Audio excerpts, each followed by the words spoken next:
Welcome to medical physiology lectures. आज का हमारा टॉपिक रहेगा एंडोप्लाज्मिक रेटिकुलम। वैसे तो हम इसके बारे में 10th क्लास से पढ़ते आ रहे हैं, जिसमें 11th और 12th में भी हमने अच्छे से पढ़ा, लेकिन कुछ स्पेशल फीचर्स होते हैं जो हम यहाँ MBBS में पढ़ते हैं, उन पे थोड़ा सा ध्यान दिया जाए तो इस पर कई बार आने वाले MCQ क्वेश्चंस जो हैं वो आप सॉल्व कर सकते हैं। सो बेसिकली एंडोप्लाज्मिक रेटिकुलम क्या है? It's a network of tubular and flat vesicular structure in cytoplasm. तो साइटोप्लाज्म के अंदर ये ट्यूब्यूल और फ्लैट वेसाइकल्स का एक मिक्स्ड स्ट्रक्चर होता है, ठीक है, और ये आपस में फ्यूज़ होते हैं। It helps to process molecules made by the cell, और इनका जो इम्पॉर्टेंट फंक्शन होता है, जो सेल के थ्रू कोई भी पर्टिकुलर मॉलिक्यूल्स जो बनते हैं उसकी प्रोसेसिंग में हेल्प करती है, and transport them to specific destination inside और आउटसाइड द सेल, और उस पर्टिकुलर पार्टिकल को सेल के अंदर किसी स्पेसिफिक डायरेक्शन में या फिर सेल से बाहर भेजने में, यानी ट्रांसपोर्ट मैकेनिज्म में इसका यूज़ होता है। Inner limb of its membrane is continuous with a segment of nuclear membrane, और जो इसकी इनर मेम्ब्रेन होती है, जैसे एंडोप्लाज्मिक रेटिकुलम की इनर मेम्ब्रेन जो है वो न्यूक्लियर की मेम्ब्रेन से जुड़ी हुई रहती है, और इसी के थ्रू जो है आयन प्रोटीन्स का या अदर इम्पॉर्टेंट मटेरियल्स का जो ट्रांसपोर्ट है वो न्यूक्लियस से बाहर की तरफ होता है। Space inside the tubules and the vesicles fit with the endoplasmic matrix, और जो स्पेस ट्यूब्यूल्स और वेसाइकल्स के बीच में होता है वहाँ जो फ्लूइड भरा होता है उसे बोलते हैं endoplasmic matrix. So usually endoplasmic reticulum जो है वो दो टाइप की होती है। पहली होती है ग्रैनुलर एंडोप्लाज्मिक रेटिकुलम और दूसरी होती है ए ग्रैनुलर एंडोप्लाज्मिक रेटिकुलम। जब हम ग्रैन्युलर की बात करते हैं यानी उस पर ग्रैन्यूल्स होते हैं, सो माइन्यूट ग्रैन्युलर पार्टिकल्स जिन्हें हम बोलते हैं राइबोसोम्स, ये अटैच होते हैं outer surface of endoplasmic reticulum पे, जिसकी वजह से ये ग्रैन्युलर अपेयर होती है।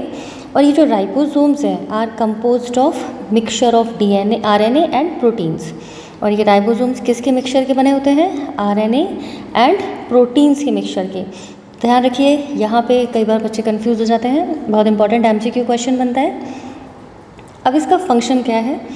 तो बेसिकली इसका जो बहुत इंपॉर्टेंट फंक्शन है, इट है बिकॉज इसके पास राइबोसोम्स हैं तो synthesize new protein molecules made up of ribosomes through cistern, ठीक है। सिस्टर्न के थ्रू जो है राइबोसोम्स जो फॉर्म हुए, क्योंकि इसके पास राइबोसोम्स हैं और ये प्रोटीन फॉर्म करता है, तो इस तरीके की important new molecule of proteins जो है फॉर्म करने का काम ग्रैनुलर एंडोप्लाज्मिक रेटिकुलम का होता है, जिसमें कुछ एग्जांपल्स हैं, जैसे Russell's bodies of plasma cells पूछा जाता है, Nissl's granules of nerve cell, इस पे भी क्वेश्चन MCQs में पूछा जाता है, एसिनार सेल्स ऑफ पैनक्रियाज, इस पे भी पूछा जाता है। तो ये जो वो इम्पॉर्टेंट पार्ट्स हैं, ये प्रोटीन्स हैं, पर्टिकुलर प्रोटीनेशियस स्ट्रक्चर हैं सेल्स में, जो कहाँ सिंथेसाइज होती हैं? ग्रैनुलर एंडोप्लाज्मिक रेटिकुलम में। जब हम एक ग्रैनुलर एंडोप्लाज्मिक रेटिकुलम की बात करते हैं तो इसके नाम से ही जैसे बिल्कुल क्लियर है कि यहाँ पे कोई ग्रैन्यूल्स नहीं होते, तो कोई राइबोसोम्स नहीं होते। No ribosomes are present on some part of endoplasmic reticulum. तो जब जिस पार्ट पे ये राइबोसोम्स नहीं होते उसे ए ग्रैन्युलर या स्मूथ एंडोप्लाज्मिक रेटिकुलम कहते हैं। Found in abundant with Leydig cells and adrenal cortex cells, और यूजुअली ये सभी जगह प्रेजेंट होते हैं, हर सेल में प्रेजेंट होते हैं, लेकिन सबसे ज़्यादा इसकी जो मात्रा होती है वो कहाँ मिलती है? लेडिक सेल्स और एड्रिनल कॉर्टेक्स में मिलती है, और यहीं से इसी की एक इम्पॉर्टेंट फंक्शन जो है वो मालूम चलता है, that is the site of lipid and steroid synthesis.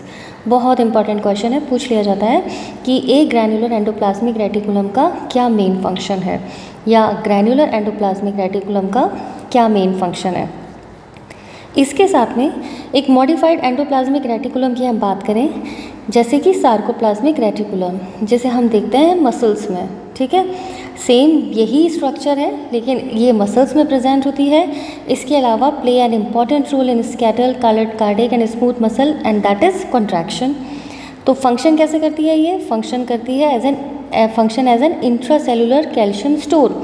तो जो सार्कोप्लाज्मिक रेटिकुलम है मसल्स में ये प्रेजेंट होती है, और इसका जो इम्पॉर्टेंट फंक्शन होता है, ये कैल्शियम को स्टोर करके रखती है सेल के अंदर, which then allow for calcium to release into cytosol, और जो कि जब एक्शन पोटेंशियल आता है साइटोसोल के अंदर सो फाइनली यहाँ एंडोप्लाज्मिक रेटिकुलम से कैल्शियम जो है वो साइटोप्लाज्म में छोड़ दिया जाता है और ये हो जाता है एक्टिव और ये मसल कॉन्ट्रैक्शन में पार्ट लेता है, ठीक है। And then signalling molecules to, और फाइनली मसल कॉन्ट्रैक्शन के साथ अगर यहाँ पे कोई हार्मोन है जिसकी वजह से कैल्शियम रिलीज़ हुआ तो किसी भी अदर फंक्शन पे ये प्रोसीड हो सकता है, जैसे कि सेल कॉन्ट्रैक्शन के अलावा सेल प्रोलिफरेशन या फिर माइग्रेशन। तो जैसे भी कमांड मिलती है उसी हिसाब से कैल्शियम अपना रोल प्ले करता है, लेकिन सार्कोप्लाज्मिक रेटिकुलम में स्पेशली कॉन्ट्रैक्शन का रोल आता है, ठीक है। तो ये है इसकी स्ट्रक्चर, ये देखिए राइबोसोम्स दिखाई दे रहे हैं। तो ये ग्रैन्युलर एंडोप्लाज्मिक रेटिकुलम है। इस पार्ट पे जो एंडोप्लाज्मिक रेटिकुलम है यहाँ कोई भी राइबोसोम्स प्रेजेंट नहीं है, तो ये ग्रैन्युलेस है और इसकी जो प्रेजेंस होती है वो न्यूक्लियस के पास होती है। न्यूक्लियस और इसकी इनर मेम्ब्रेन जो है वो फ्यूज़ होती है, इसको सिस्टर्न बोलते हैं और बेसिकली यहीं से जो है मूवमेंट होता है बने हुए प्रोटीन्स का, जो कि बाहर ट्रांसपोर्ट करने में भी हेल्पफुल होता है। So this is all about a very important feature about the endoplasmic reticulum. और अगर इससे रिलेटेड MCQs क्वेश्चंस आते हैं या आपको इसके ऊपर कोई शॉर्ट नोट आता है तो आप बहुत अच्छे से एक्सप्लेन कर पाएंगे। सो अगर आपको चैप्टर पसंद आया हो तो please like and subscribe my channel. Wish you all the best, good luck to you. और फिजियोलॉजी के चैप्टर्स पढ़ने के लिए हमारे साथ जुड़े रहिए। Thank you, wish you all the best.